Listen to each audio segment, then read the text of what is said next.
Understanding Dopamine, Addiction, Movement, and Pleasure. A comprehensive neuroscience lecture on the dopaminergic system. Introduction. Good day to all listeners. Today we continue our neuroscience lessons, exploring the brain and what we call neuroscience, the study of the nervous system. Today I'll explain addiction in greater detail, how we become addicted to medications, cigarettes, or alcohol, and we'll work through these topics together. 1. What is dopamine? When we talk about addiction, the chemical neurotransmitter that comes to mind is dopamine. Look at the brain structure. This is the cerebellum, Latin, cerebellum, and this is the cerebrum. The neurons marked in red are dopamine neurons. Dopamine neurons originate from the brainstem, specifically from two key regions. Substantia nigra, the black nucleus. Nigra means black in Latin. Ventral tegmental area, VTA, abbreviated as VTA.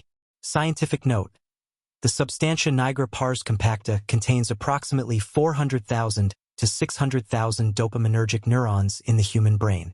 In Parkinson's disease, clinical symptoms emerge after approximately 60 to 80% of these neurons have been lost.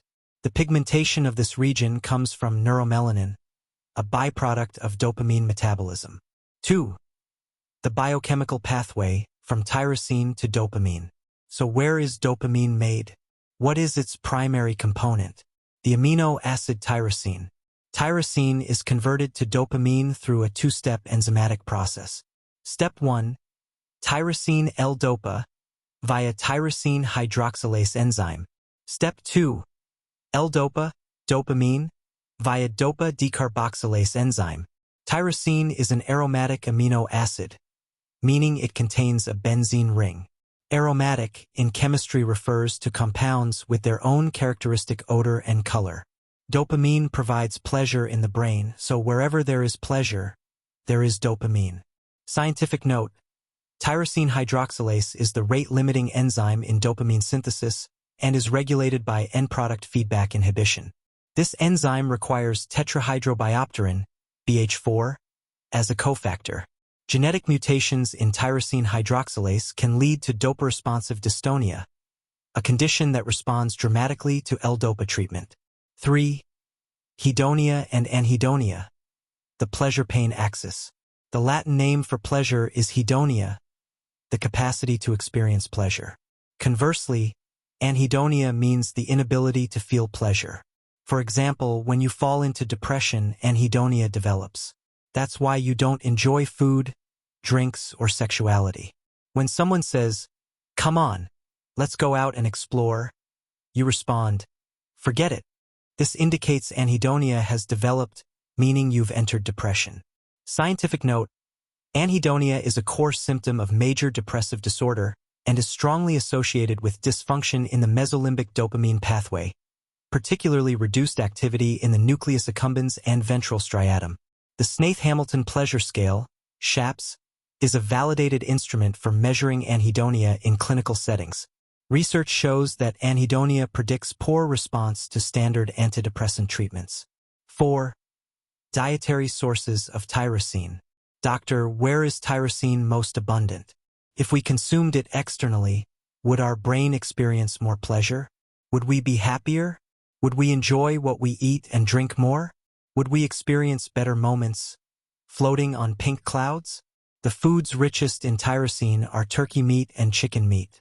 Studies show that 35 to 45 minutes after eating turkey or chicken, happiness and pleasure increase. This is why it's called the turkey effect or chicken effect. Additional dietary sources.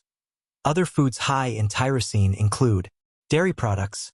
Cheese, especially Parmesan, contains 1,995 milligrams per 100 g. Soy products, tofu, soybeans, 1,500 milligrams per 100 g. Pumpkin seeds, 1,093 milligrams per 100 g. Fish, salmon, tuna, eggs, beans, and lentils. 5. The classic addiction experiment, self-stimulation in rats. Now, what's today's main topic? It's about this animal. Look at this rat you see here. This is a 300-gram rat with an electrical battery and catheter implanted in its brain. This is its X-ray image. Do you see the wire there? Where has it been placed? Right in the middle of the brain. Remember, dopamine originates from the brainstem and travels to the central regions of the brain. Where does it go? Look, dopamine exits the brainstem and goes right here to the frontal regions. These are the pleasure centers. This region is called the striatum. This is the basal ganglia. The striatum both regulates movement and provides pleasure. The animal constantly presses the button. Why? It's constantly stimulating the striatum, the pleasure center. This animal is experiencing pleasure. This is addiction. Therefore, addiction equals obsession. Historical context. This famous experiment was conducted by James Olds and Peter Milner in 1954 at McGill University.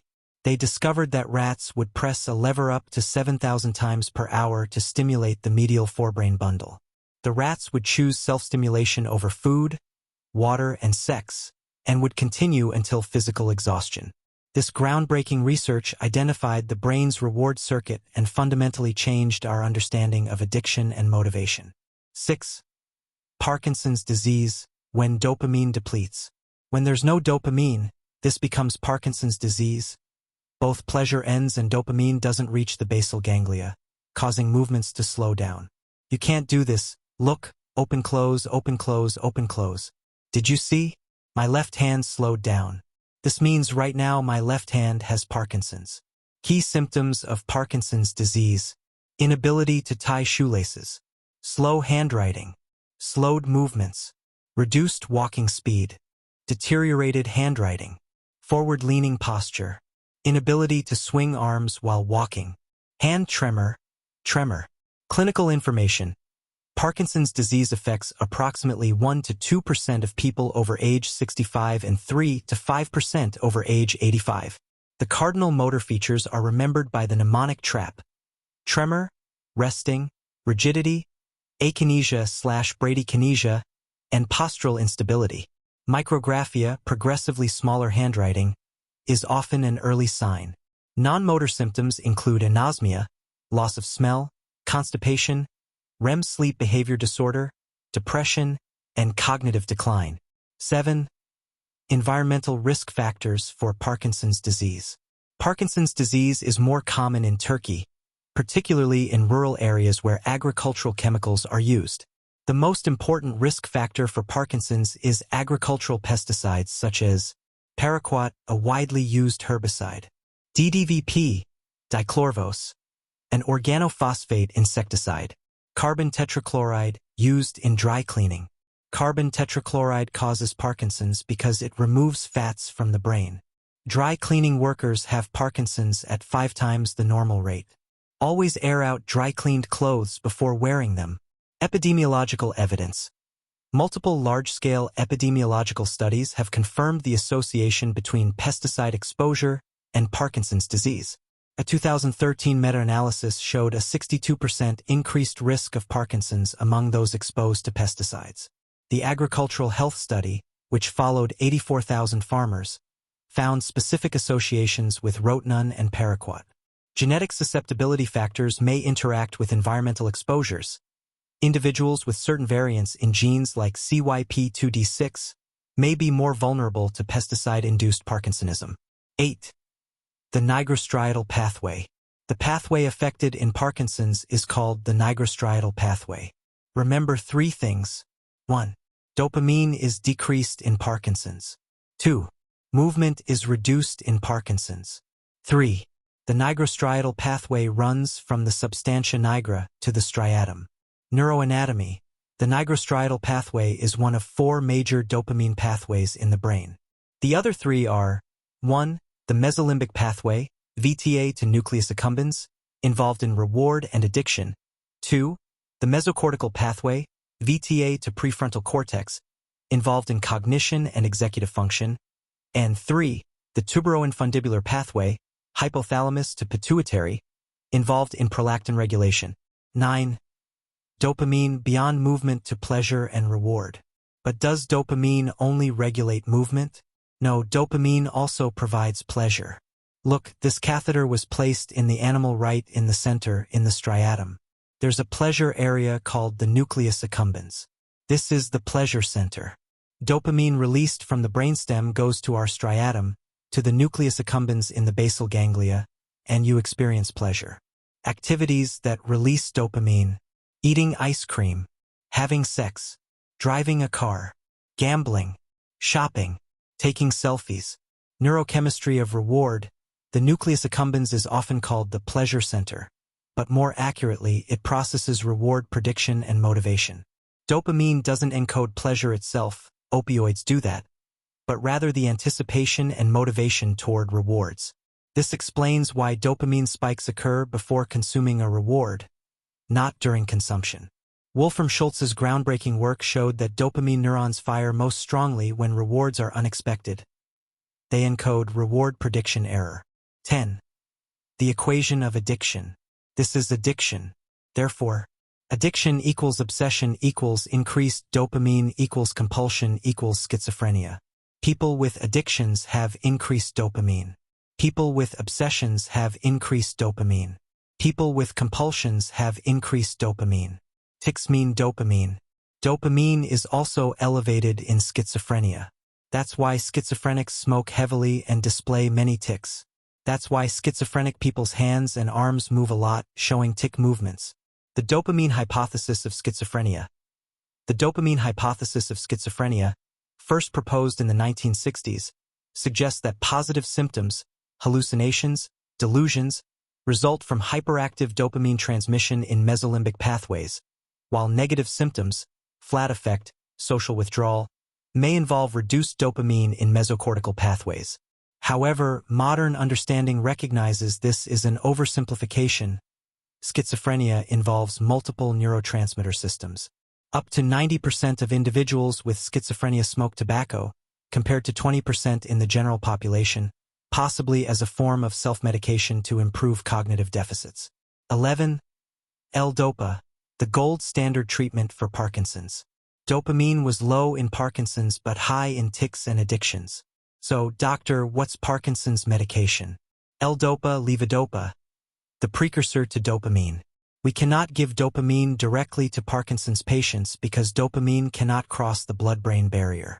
What is this? You know there's a blood-brain barrier in the brain. This means substances in the blood cannot freely enter the brain.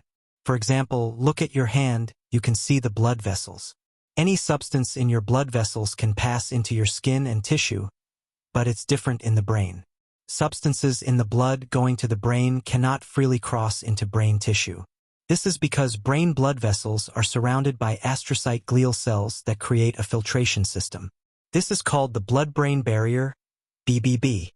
When you give L-Dopa to Parkinson's patients, they immediately improve. Their hands and arms open up, and they begin to run and walk. The medication is called Matapar. Pharmacological details. L-Dopa was first synthesized in 1911 by Casimir Funk, but its therapeutic use for Parkinson's wasn't established until the 1960s by George Kotzias. L-Dopa is absorbed in the small intestine via the large neutral amino acid transporter, LAT. It's almost always combined with a peripheral decarboxylase inhibitor, carbidopa or benserazide, to prevent premature conversion to dopamine in the bloodstream, which would cause side effects and waste the medication. The half-life of L-Dopa is only 1 to 3 hours, requiring multiple daily doses. 12. The dark side of dopamine impulse control disorders. But doctor, when you give this L-Dopa, you said the person improves and their movements get better. But suddenly the person can develop perversions. Because as dopamine increases, pleasure increases. That's why people using Parkinson's medication can develop gambling addiction. I recently saw a patient, a 75-year-old man using Matapar who suddenly started gambling, was drawn into prostitution, spent all his money on prostitution. His family asked, "What happened to our father?" He suddenly fell into gambling and sex, because dopamine increased in his brain. Yes, Parkinson's was resolved, but pleasure-seeking behaviors increased. That's why lawsuits have been filed against L-Dopa companies. The reason for these lawsuits is that elderly people using this medication sell all their possessions and gamble. This is a form of mind control. Clinical implications.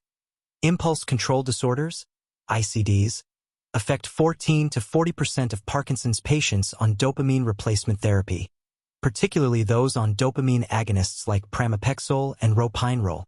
ICDs include pathological gambling, hypersexuality, compulsive shopping, binge eating, and punding, repetitive purposeless behaviors.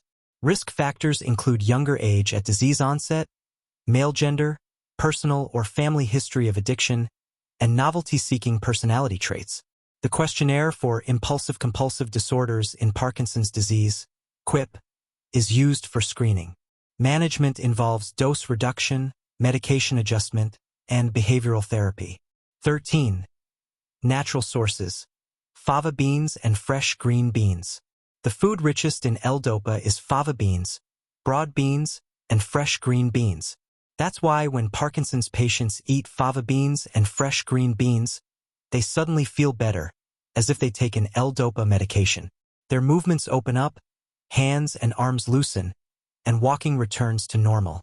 Therefore, fresh green beans and fava beans have the same Parkinson's improving effects as L-Dopa. Important warning: a patient using levodopa matapar should not additionally eat fava beans, because L-Dopa increases so much that toxic, poisonous symptoms can develop. Botanical medicine, Vicia faba, fava beans/broad beans, contains 0.5 to 3% L-Dopa by dry weight, particularly in the seed pods. A 100g serving can contain 50 to 100 milligrams of L-Dopa. Several case reports document significant improvement in Parkinson's symptoms after fava bean consumption. However, fava beans also carry risk of favism, acute hemolytic anemia, in individuals with glucose 6-phosphate dehydrogenase, G6PD, deficiency, common in Mediterranean and Middle Eastern populations. The plant Mucuna pruriens, velvet bean, contains even higher L-Dopa concentrations, 4 to 7%, and is used in Ayurvedic medicine. 14. The cascade, from dopamine to norepinephrine. Now we come to an important point. Pay attention. Dopamine is then converted to norepinephrine. Norepinephrine is the substance that excites us, gives us life energy, increases when we're frightened or anxious, and provides resistance to life. So from this we understand, wherever there's excitement, there's norepinephrine. Movement means dopamine. Fast walking means dopamine. Handwriting means dopamine. Running means dopamine. Having sex means dopamine. Exciting behaviors, pleasure, gambling, all mean dopamine. Because dopamine contains tyrosine, when a person gets excited and sweats, norepinephrine is produced. That's why sweat contains abundant tyrosine. That's why sweat has a special smell and color. If you take off your clothes after being very frightened, your undershirt takes on a purple-yellow color. This is the color of tyrosine. Catecholamine biosynthesis. The complete catecholamine synthesis pathway is tyrosine, L-Dopa, dopamine, norepinephrine, epinephrine. The conversion of dopamine to norepinephrine requires the enzyme dopamine beta hydroxylase and occurs primarily in noradrenergic neurons and in the adrenal medulla. Norepinephrine is the primary neurotransmitter of the sympathetic nervous system. Stress activates the hypothalamic pituitary adrenal, HPA, axis and the sympathetic adrenal medullary system, leading to increased catecholamine release. Chromaffin cells in the adrenal medulla release both norepinephrine and epinephrine into the bloodstream during acute stress. 15. Chemical communication. How dogs detect fear. Dogs can smell tyrosine and detect whether you're afraid or not. That's why when you pass somewhere an aromatic tyrosine smell is secreted, dogs immediately sense that you're afraid and latch onto your leg. This is criminal behavior. That's why some dogs very quickly don't like you and start barking. You might wonder, how did this dog know that I didn't like it or that I was afraid passing here? It's the smell of tyrosine. Chemosensory communication. Dogs possess up to 300 million olfactory receptors, compared to 6 million in humans, and can detect chemical changes in human emotional states.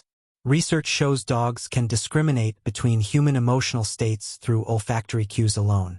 A 2018 study in animal cognition demonstrated that dogs could distinguish sweat samples collected during fear versus happiness conditions.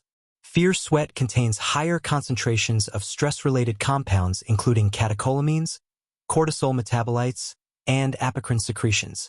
Dogs trained for detection work can identify these chemical signatures associated with anxiety, fear, and stress. 16. Modern lie detection, tyrosine and norepinephrine sensors. In our research, by making tyrosine or norepinephrine sensors, we can very easily determine from skin odor whether people are lying or not, just like a lie detector. As you know, a lie detector looks at heart rate, respiratory rate, and skin sweating. Because when your skin sweats, salty skin resistance decreases, meaning your skin's capacity to conduct current increases, resistance decreases. Psychophysiology of deception. Traditional polygraph testing measures physiological arousal through multiple channels. Galvanic skin response, GSR/electrodermal activity, cardiovascular measures, blood pressure and heart rate, and respiratory patterns. Lying typically induces sympathetic nervous system activation, leading to increased catecholamine release. Modern detection methods include fMRI-based lie detection, voice stress analysis, thermal facial imaging, and pupillometry. However, the accuracy of these methods remains debated. The National Research Council's 2003 report found insufficient scientific evidence for polygraph validity above chance. Guilty knowledge tests, GKT, show more promise than traditional control question tests, CQT. 17. Understanding addiction through animal models. Let's remember this turkey and this animal. This animal is addicted. Addicted to what? Addicted to electricity. Why addicted to electricity? Because it's stimulating the place that dopamine stimulates. Now such devices have been made and attached to people. Attached to whom? For example, someone has heartache, obsession, compulsion. What does the person do? They press this device to stimulate themselves and stop thinking about that person. For example, now I'm thinking about food I love, a person I love. Immediately dopamine increases in the brain. The brain says, think again. Now look, I'm thinking about someone I love.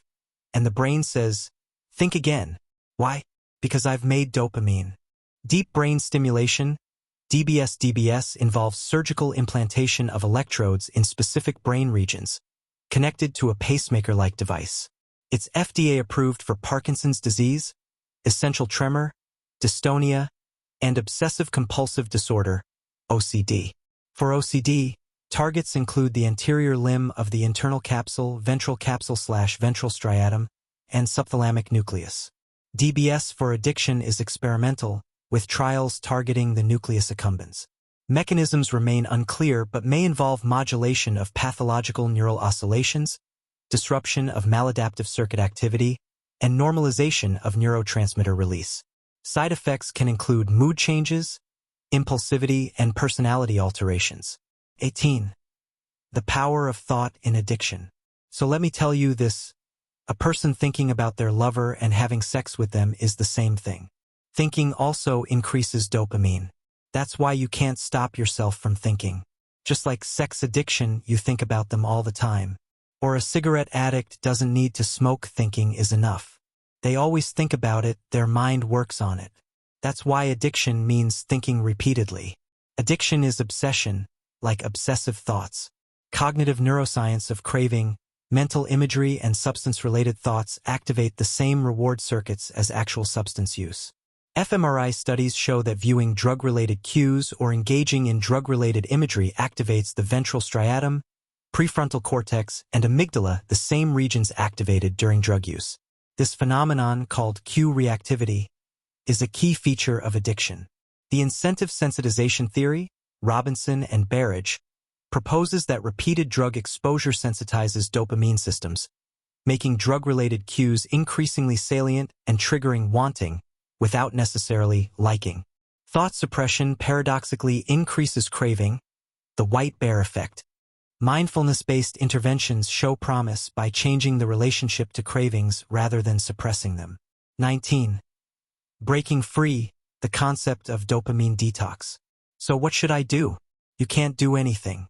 For treatment, what must you do? You must get rid of this dopamine. As long as dopamine continues, you'll continue being addicted to masturbation, cigarettes, sex, and love. We always say, people who constantly buy things, constantly buy cars, constantly take selfies also have dopamine addiction. That's why we always say, the more things you buy for a child, the more dopamine addicted that child becomes. They always want more. In a sense, you make that child addicted. This is called pleasure addiction. That's why there's a term in slang, dopamine detox. To get rid of pleasure addiction, sexuality addiction, masturbation addiction, you need to get rid of dopamine. Behavioral interventions. The popular concept of dopamine detox or dopamine fasting lacks rigorous scientific support but contains kernels of evidence-based behavioral principles. The underlying concept, reducing exposure to supernormal stimuli, aligns with stimulus control techniques in cognitive behavioral therapy. Effective interventions for behavioral addictions include 1. Cognitive behavioral therapy, CBT, which addresses maladaptive thought patterns and teaches coping skills. 2. Contingency management, providing tangible rewards for abstinence. 3. Motivational enhancement therapy, resolving ambivalence about change. 4. Mindfulness-based interventions, teaching non-reactive awareness. 5. Environmental restructuring, removing or limiting access to addictive stimuli. Pharmacological approaches target dopamine pathways, naltrexone for alcohol, bupropion for smoking, or normalized brain chemistry, SSRIs for co-occurring depression. 20. MPTP, the tragic discovery that advanced Parkinson's research. Now look, how do I create Parkinson's in rats? I insert a catheter into the substantia nigra, I damage this area. I also damage the ventral tegmental area. The moment I damage this area, you get Parkinson's. The drug for this is called MPTP. I use MPTP to specifically create Parkinson's in pigs or rats. MPTP emerged as a byproduct when making synthetic heroin abroad. What does this mean? It emerged when making synthetic heroin opiate synthesis. And when young people took this substance, MPTP, one young person, here's the story. Some chemists thought, let's make synthetic heroin and sell it. So they made it and sold it to people. 10 days later, people who took it became frozen. They couldn't move at all, getting Parkinson's. Then researchers discovered that MPTP emerged this way. MPTP kills the dopamine system in the brain and causes Parkinson's. I'm saying, look, kids, in the laboratory, even smelling MPTP is enough. That's why a person can cause Parkinson's in another person or a cat or dog with a single dose or single sniff. The MPTP story. In 1982, 7 young people in California developed sudden, severe Parkinsonism after injecting synthetic heroin contaminated with MPTP, 1-methyl, 4-phenyl, 1,2,3,6 tetrahydropyridine. Neurologist J. William Langston recognized this as iatrogenic Parkinsonism. MPTP crosses the blood-brain barrier and is converted by MAOB into MPP+, 1-methyl-4-phenylpyridinium, which selectively destroys dopaminergic neurons in the substantia nigra by inhibiting mitochondrial complex I, leading to oxidative stress and cell death. This tragic event revolutionized Parkinson's research by providing the first reliable animal model of the disease. MPTP models have been crucial for testing neuroprotective strategies and understanding disease mechanisms. The case also led to increased regulation of designer drugs and highlighted the dangers of illicitly manufactured substances. Summary: key takeaways. Today we talked about dopamine, discussing that dopamine deficiency causes Parkinson's disease, and excess causes obsessive-compulsive disorder and addictions. We discussed fava beans and fresh green beans. They're good for Parkinson's. And let's not forget, be careful with dry cleaning. Air out dry cleaned clothes because carbon tetrachloride used in dry cleaning can destroy dopaminergic neurons and cause Parkinson's. Dopamine equals movement plus pleasure plus motivation. Too little dopamine, Parkinson's disease, movement disorders, anhedonia. Too much dopamine, addiction, obsession, compulsion, tics, schizophrenia. Treatment: L-Dopa, levodopa. For Parkinson's. Natural sources: tyrosine, turkey, chicken, L-Dopa, fava beans. Risk factors, pesticides, carbon tetrachloride, MPTP. Side effects, impulse control disorders from dopamine replacement therapy. Clinical implications and future directions. Understanding the dopamine system has profound implications for treating neurological and psychiatric conditions. 1. Personalized medicine, genetic variations in dopamine receptors, DRD1-5, transporters, DAT, and metabolic enzymes, COMT, MAO, influence individual responses to dopaminergic medications. Pharmacogenomic testing may optimize treatment selection. 2. Novel therapeutics. Research explores neuroprotective strategies, gene therapy, stem cell transplantation, and modulation of alternative neurotransmitter systems for Parkinson's. For addiction, medications targeting downstream reward pathways and non-pharmacological neuromodulation show promise. 3. Preventive strategies. Identifying at-risk individuals through biomarkers, imaging, and genetic testing may enable early intervention before significant neurodegeneration occurs. 4. Integrated approaches, combining pharmacotherapy with behavioral interventions, exercise, nutrition, and cognitive training, offers the most comprehensive treatment for dopamine-related disorders. Conclusion. The dopamine system represents one of the most fascinating and clinically relevant aspects of neuroscience. From its role in enabling smooth movement to its central position in experiencing pleasure and motivation, dopamine touches nearly every aspect of human experience. Understanding the delicate balance of this system, where too little leads to Parkinson's disease and too much contributes to addiction and psychiatric disorders, highlights the importance of maintaining neurochemical homeostasis. As research continues to unravel the complexities of the dopaminergic system, we move closer to more effective treatments, better preventive strategies, and a deeper understanding of what makes us human, our capacity for movement, pleasure, motivation, and the constant pursuit of reward that drives so much of human behavior. Glossary of key terms. Anhedonia, inability to experience pleasure from normally enjoyable activities. Basal ganglia, subcortical nuclei involved in movement control and reward processing. Blood-brain barrier, BBB selective barrier protecting the brain from blood-borne substances. Catecholamines, class of neurotransmitters including dopamine, norepinephrine, and epinephrine. Dopamine, neurotransmitter involved in movement, reward, and motivation. Hedonia, the capacity to experience pleasure.